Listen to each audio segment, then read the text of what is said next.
aí galera, Pastor Antônio Lima mais uma vez com vocês, está começando mais um Papo Reto.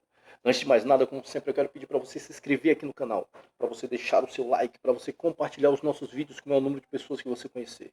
E para você deixar o seu comentário aqui embaixo, que ajuda muito ao crescimento deste canal, amém? Hoje eu quero trazer uma palavra com o título, A Trindade do Homem. E para a gente começar, eu quero pedir para você abrir sua Bíblia, onde você estiver, em Gênesis, no capítulo 3, versículo 22. Né? Gênesis 3, 22, que diz mais ou menos assim a palavra do Senhor. Então disse o Senhor Deus, eis que o homem é como um de nós, sabendo o bem e o mal. Ora, pois, para que não estenda a sua mão e tome também da árvore da vida, coma e viva eternamente. Amém?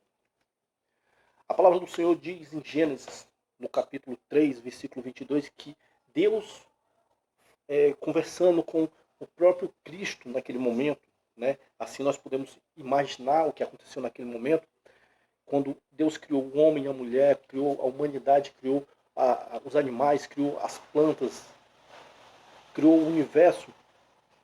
Ele diz que o homem, naquele momento, a partir daquele momento, era como um deles, conhecia o bem e o mal. E para que não se estendesse, ou para que ele não vivesse eternamente, assim também como Deus, que é eterno, que viverá para sempre, que é soberano, eles dosaram, eles limitaram os direitos e as coisas que o homem teria na terra. Amém? Então, aqui nós entendemos que o homem, assim como Deus, é trino. O homem, assim como Deus, é feito de corpo, alma e espírito. Em algumas traduções, alma significa coração. Por isso que está escrito em Deuteronômio, capítulo 5, 6, versículo 5. Né? Abre em Deuteronômio também, Antigo Testamento. É o quinto livro do Antigo Testamento. Deuteronômio, capítulo 6, versículo 5, diz assim: Amarás, pois, o Senhor teu Deus de todo o teu coração, e de toda a tua alma, e de todo o teu entendimento. Então, em algumas traduções, alma significa coração. E Deus ordena que nós o amamos, que nós o respeitamos, que nós tenhamos consideração a tudo que ele fez de todo o coração. Ou seja, com honestidade, com verdade, com sinceridade. Porque do coração procedem tanto as coisas boas como as coisas ruins. Né? Do coração surgem os desejos, as vontades, tanto do que é bom como do que é ruim, do que é certo e do que é errado. A alma é eterna, como diz em Mateus no capítulo 10, versículo 28. Né? Mateus 10, 28 diz assim: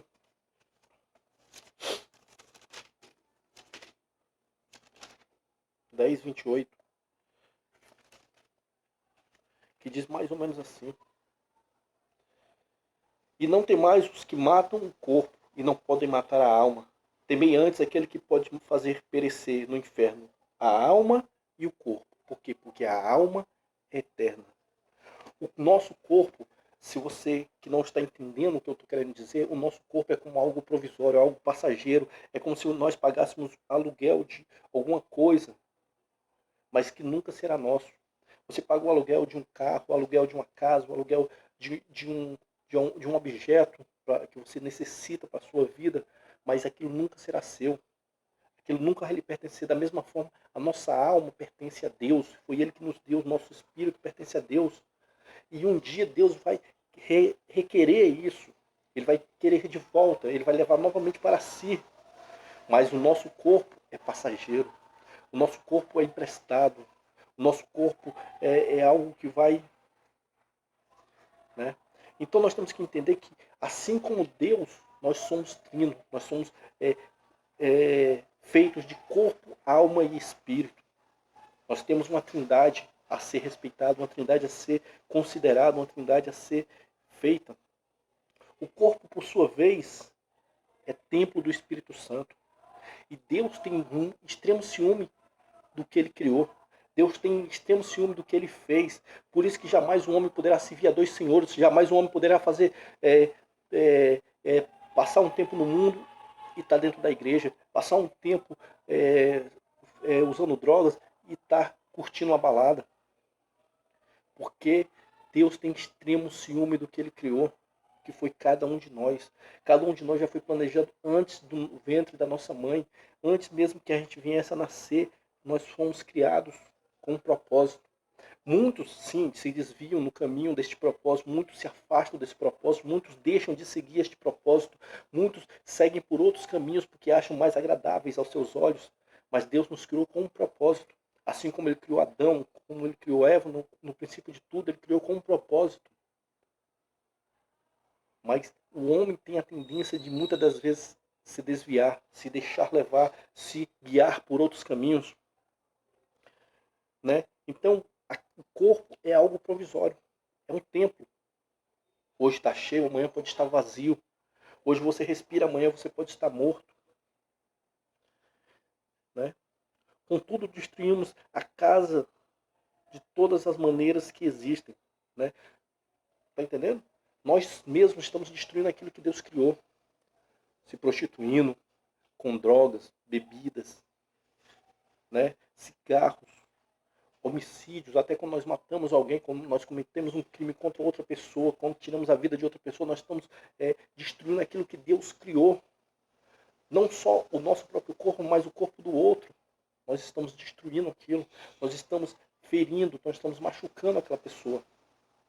Então, Deus nos criou com um propósito para adorá-lo, para servi-lo, para obedecê-lo.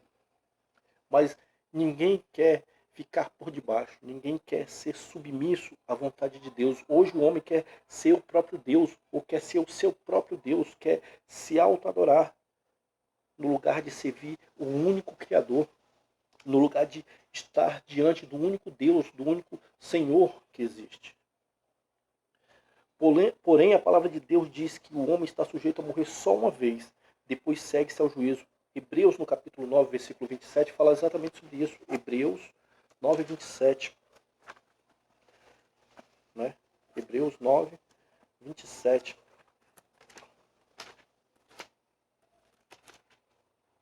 Diz assim: E como ao homem está ordenado morrer uma só vez, vindo depois disso ao juízo. Não tem esse negócio de você morrer e vai ficar um tempinho ali e vai esperar, não.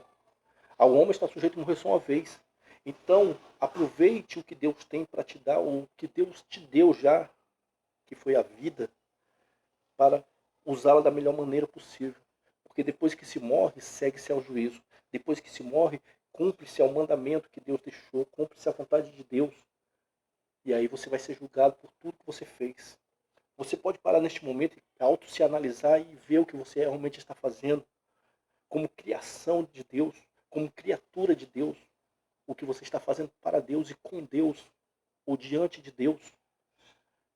Né? Será que o que vai pesar mais quando estiver diante do Senhor, será que são seus erros ou suas qualidades? Né? Suas atitudes boas ou ruins? E não há volta. Veja como comigo. Em 2 Samuel, no capítulo 12, 2 Samuel, capítulo 12, versículo 22, 23, fala de uma passagem. Fala de um momento em que Davi se depara diante do seu filho, que estava enfermo, que estava doente, que estava machucado, à beira da morte. Mas não tinha morrido ainda, mas estava à beira da morte. E aí Davi começa a orar, começa a clamar, rasga suas vestes, chora, clama, buscando que em algum momento Deus olhasse para ele naquele momento de angústia, naquele momento de dor e curasse o seu filho. Contudo, a passagem mostra que o filho de Davi veio a falecer. O primeiro filho dele, com Betseba, logo depois que ele cometeu o pecado, veio a falecer. E aí, Davi volta para todos que estavam diante dele e diz assim: para que eu vou jejuar? Para que eu vou orar agora? Para que eu vou rasgar as minhas vestes? Se não tem mais jeito. Eu posso ir até ele. Eu posso me chegar até ele. No dia que eu morrer, eu vou para o mesmo lugar que ele. Eu vou passar pelo mesmo sistema, eu vou passar pelo mesmo caminho que ele, pelas mesmas coisas que ele está passando. Mas ele não pode voltar para mim, porque o homem está sujeito a morrer só uma vez. Depois disso, segue-se ao juízo. Não existe reencarnação, não existe que você vai voltar no corpo de outra pessoa, não existe isso. O homem está sujeito a morrer uma única vez. Depois, segue-se ao juízo. Então, cuide do que Deus tem te dado hoje, da sua vida, da sua felicidade, da sua casa, da sua família, porque depois que você morre, não tem volta. Amém? Feche os seus olhos onde você estiver, vamos orar, agradecer a Deus por tudo que Ele tem feito em nossas vidas. Senhor nosso Deus e Pai, glorificamos, Senhor, a Ti, Senhor. Bendizemos, exaltamos o Teu santo e poderoso nome. Obrigado, Deus, por tudo que o Senhor tem feito. O Senhor toma as nossas vidas em Tuas mãos. Abençoa, guarda, livra de todo mal. Porque assim, ó Deus, eu te peço, te agradeço em nome do Senhor Jesus. Amém e graças a Deus. Fica com Deus.